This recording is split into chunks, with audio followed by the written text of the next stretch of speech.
O'zbekiston jahon chempionatida Krishtianu Ronaldoga qarshi o'ynaydimi? AQSh razvedkasi yashirgan o'zga sayyoraliklarning 4 ta turi va Toshkentda fohishaxonaga rahnamolik qilgan profilaktika inspektorigacha. Qisqa News'da haftaning eng qaynoq va shov-shuvli yangiliklar dayjesti.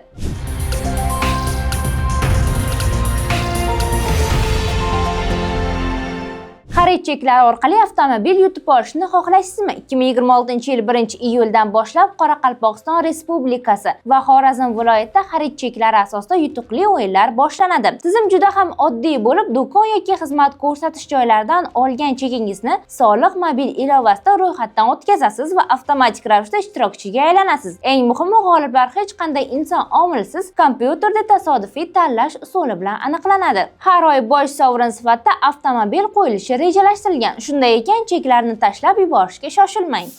Tarixiy voqea: O'zbekiston jahon chempionatida Krishtianu Ronaldoga qarshi o'ynaydi. 40 yoshli afsonaviy futbolchi Portugaliya terma jamoasining FIFA World Cup uchun yakuniy ro'yxatiga kiritildi. Bu Ronaldoning faoliyatidagi 6-jahon chempionati va katta ehtimol bilan oxirgisi bo'lishi mumkin. Chunki futbolda tezlik juda muhim va odatda futbolchilar 38-40 yoshda terma jamoadan chiqishadi. Ronaldo esa keyingi FIFAgacha 45 yoshga yaqinlashadi. FIFA turniriga oz kunlar qoldi. Hali sanasi e'lon qilinmagan bo'lsa-da, iyunning o'rtalarida boshlanishi aniq. Saralashdan o'tgan 38 tadan 42 ta jamoa finalda 4 tadan guruhlarga ajralib bellashishadi. Yigitlarimizga esa Ronaldoni to'xtatishlariga omad tilaymiz. AQShda yerdan topilgan o'zga sayyoraliklar turlari ochiqlandi. AQShda sobiq razvedkachilar va ilmiy xodimlar noma'lum uchuvchi jismlar bilan bog'liq shov-shuvli bayonotlar berishda davom etmoqda. Sobiq tadqiqotchi Hel Putxovning aytishicha, halokatga uchragan noma'lum uchuvchi jismlar ichidan topilgan biologik mavjudotlar 4 xil turga bo'linadi. Bular fantastik filmlardagi katta ko'zli greylar, odamlarga juda o'xshash nordiklar, kaltakesak-simon reptioidlar va hasharotga o'xshash insektoidlar. Qizig'i, ularning barchasi odam kabi 2 qo'l va 2 oyoqqa ega ekan. Shuningdek, AQSh harbiy razvedkasi sobiq xodimi David Grash ham Kongressda ilgari mamlakatda halokatga uchragan noma'lum uchuvchi jismlardan inson bo'lmagan biologik materiallar topilgani haqida gapirgan edi. Ayting, siz bularga ishonasizmi? Izohlarda yozib qoldiring. Endi esa orqali bir mavzuga o'tamiz. Namangan viloyatining Davlatobod tumanida 12 yoshli maktab o'quvchisi transformator ustiga gilos uzaman deb chiqishi oqibatida tok urib vafot etdi. Qo'shnilari uni loy yordamida qutqarishga urinishgan, biroq shifoxonada bolaning hayotini saqlab qolishning imkoni bo'lmagan. Marhumning yaqinlari transformator atrofi o'ralmagani va xavfsizlik choralari ko'rilmaganidan norozilik bildirishgan. Hozirda holat yuzasidan elektr tarmoqlari xodimlariga nisbatan tergov ishlari boshlangan.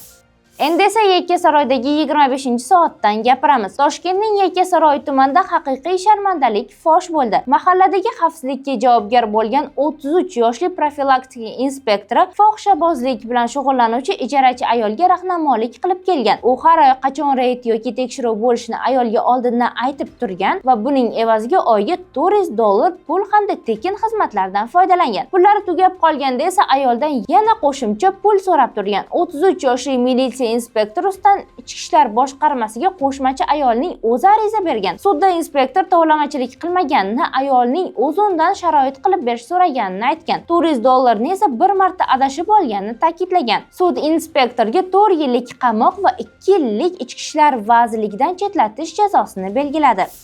Mast holdagi tez yordam haydovchisi Surxondaryoning Angor tumanida yo'l patrul xizmat xodimlari shubhali harakat qilayotgan Damas rusumli tez yordam mashinasini to'xtatishdi. Tekshiruv davomida haydovchining xizmat vazifasini bajarish paytida spirtli ichimlik ichganligi, ya'ni mast ekanligi aniqlangan. Holat yuzasidan haydovchiga nisbatan belgilangan tartibda ma'muriy bayonnoma rasmiylashtirildi. Maxsus avtotransport vositasi vaqtincha saqlash uchun jarima maydonchasiga joylashtirildi. Shuningdek, mazkur qonunbuzarlik yuzasidan viloyat Sog'liqni saqlash boshqarmasi mas'ullariga rasmiy xabar yuborilgan bo'lib, hozirda haydovchiga nisbatan tegishli intizomiy choralar ko'rilmoqda.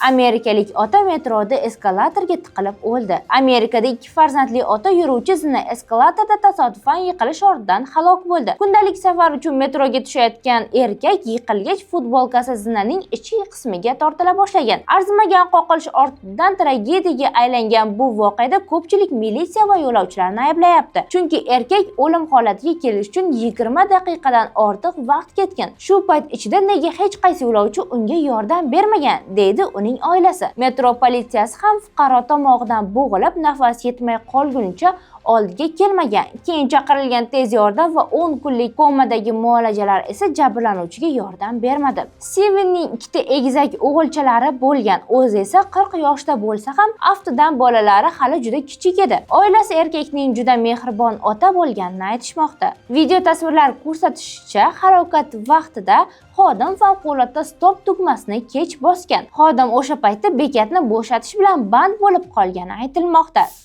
TikTok blogerlar akkauntlarini ommaviy blokladi. TikTok platformasida millionlab obunachiga ega bir nechta bloger akkauntlari ommaviy ravishda bloklandi. Bu haqida Meduza nashri xabar berdi. Bloklanish Rossiyaning Tataristondagi Alabuga Politex dron zavodi reklama qilgan kontent bilan bog'liq ekani aytilmoqda. Shuningdek, bloklanganlar orasida Atesay 1.4 million obunachi va Tifa Hunter 780.7 ming sahifalari ham bor. Ma'lumotlarga ko'ra, sanksiyalar sabab ushbu zavod bilan bog'liq reklama ijtimoiy tarmoqlarda taqiqlangan. Va nihoyat kelajak texnologiyalar yonginamizda. Qozog'istonda ilk bor aerotaksi uchar taksi sinovdan muvaffaqiyatli o'tkazildi. Kelajakda ushbu uchar taksilar yangi barpo etilayotgan Alatao shahrining asosiy transport tizimlaridan biriga aylanishi kutilmoqda. Rejaga ko'ra, aerotaksilar Olmaota xalqaro aeroporti, yirik biznes markazlari hamda turistik hududlarni bir-biri bilan bog'laydi. Texnik imkoniyatlarga kelsak, bitta uchuvchi 5 ta yo'lovchi sig'adi, soatiga 200 km tezlikda uchadi va bir marta quvvatlanib 200 km masofani bosib o'ta oladi. Biz sizga yetkazmoqchi bo'lgan haftalik yangiliklar mana shulardan iborat edi. Videoga like bosishni va kanalimizga obuna bo'lishni unutmang. Eng so'nggi va eng tezkor xabarlarni doim Qisqa News kanalida kuzatib boring. Keyingi videolarda ko'rishguncha xayr.